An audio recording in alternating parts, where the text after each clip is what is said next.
통제할 수 없는 일과 통제할 수 있는 일을 구분할 수 있다는 건 내 감정을 헛된 곳에 낭비하지 않고 그 에너지를 정말 필요한 곳에 사용할 수 있다는 뜻입니다.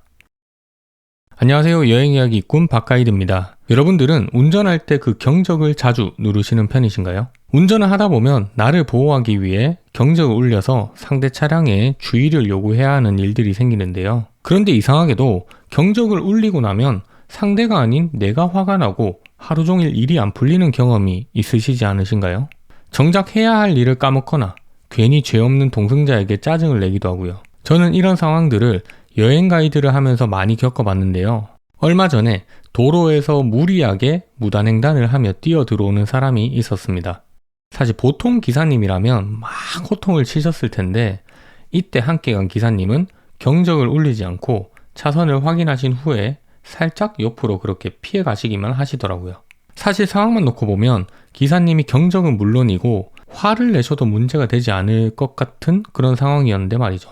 그런데도 기사님이 이렇게 경적을 울리지 않고 상황을 대처해 주신 건 정말 중요했다고 생각했습니다. 왜냐하면 버스는 30-40명의 손님들이 타고 계셨는데 그 손님들이 불안감을 느끼지 않도록 해주셨기 때문이죠. 만약 기사님께서 경적을 세게 울리고 차를 멈춰서 무단횡단하는 사람에게 크게 호통을 치고 갔다면 어땠을까요? 아마 그 상황을 지켜보는 손님들이 기사님의 행동에 불안함을 느끼셨을 것이고 가이드인 저 또한 손님들을 신경 쓸 수밖에 없는 그런 상황이 되었을 겁니다. 자, 저는 오늘 이런 상황을 예를 들어 여러분들이 살면서 화가 나는 상황을 잘 다스릴 수 있는 방법에 대해 이야기를 해드리겠습니다. 운전을 하지 않는 사람들도 이 영상을 끝까지 시청하시게 된다면 화를 잘 다스리는 방법을 아시게 될 테니 영상 끝까지 시청 부탁드립니다. 첫 번째로 먼저 세상에는 내가 통제할 수 없는 일들이 너무 많다는 겁니다.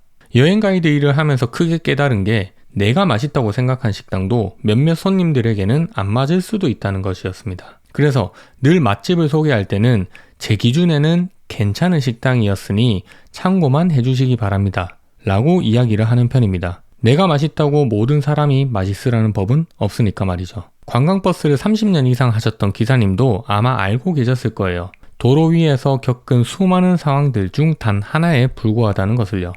우리는 오늘 출퇴근길만 운전해도 다양한 상황이 벌어지는데 기사님께서는 얼마나 많은 상황을 겪어보셨을까요? 무단횡단의 사례도 기사님이 그 사람에게 나 곧 거기 지나갈 거니까 무단횡단하지 마세요 라고 할 수도 없는 것처럼 인간관계에서도 타인을 통제하기란 굉장히 어려운 일입니다. 다만 세상은 내가 통제할 수 없지만 이거 하나만큼은 마음만 먹으면 통제가 가능한데요.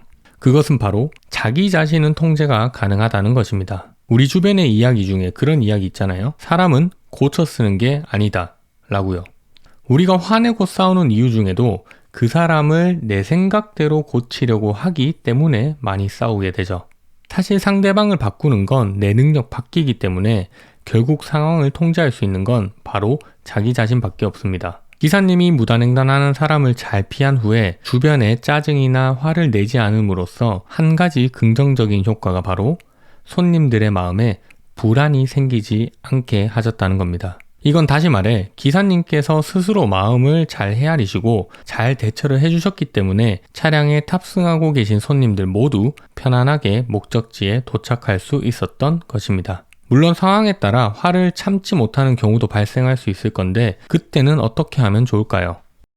그때는 입장을 바꾸어서 나도 그런 상황이 될 수 있다 라고 생각해 보는 겁니다. 사실 우리가 아까 그 무단횡단하는 사람이 어떤 일이 있어서 그렇게 무모한 행동을 했는지는 모릅니다. 우리가 살다 보면 눈이 횟가닥 돈다 라는 말이 있죠. 무단횡단이 잘못됐다는 건 알지만 내 가족이 급성으로 아파서 누군가의 도움이 필요로 하는 경우도 있으니까요. 아무튼 중요한 건 내가 화가 나는 상황이 올 때 말을 함부로 내뱉지 않고 화를 잠시라도 진정시킨 후에 그 사람의 입장을 생각해 보도록 노력해 보는 겁니다. 쉽게 말해 그러려니 하는 자세를 가지자는 것인데요. 중요한 건 위급한 상황을 잘 모면해서 갔다는 것이니 화가 나도 무슨 일이 있겠지 하는 마음으로 그러려니 하게 되면 나뿐만 아니라 함께 있는 모든 사람들에게 잃는 것보다 얻는 게 더 많을 거라고 생각합니다.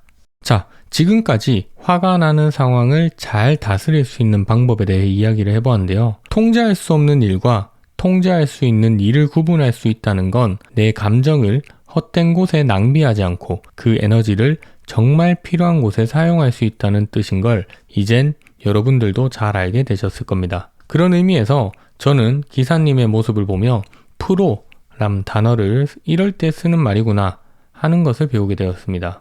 여러분들도 오늘부터 통제할 수 없는 일에 관심을 두지 않고 스스로 통제할 수 있는 것에 신경을 써보도록 노력해보는 건 어떨까요? 여러분들도 화를 내고 힘든 시간을 보내기보다 무슨 일이든 상황을 유연하게 보려고 노력해보는 건 어떨까요? 바로 여러분 자기 자신을 위해서 말이죠. 오늘 준비된 컨텐츠는 여기까지입니다. 영상이 도움되셨다면 박가이드 채널 구독하시고 더 좋은 여행 이야기 시청 부탁드립니다. 지금까지 시청해주셔서 감사합니다.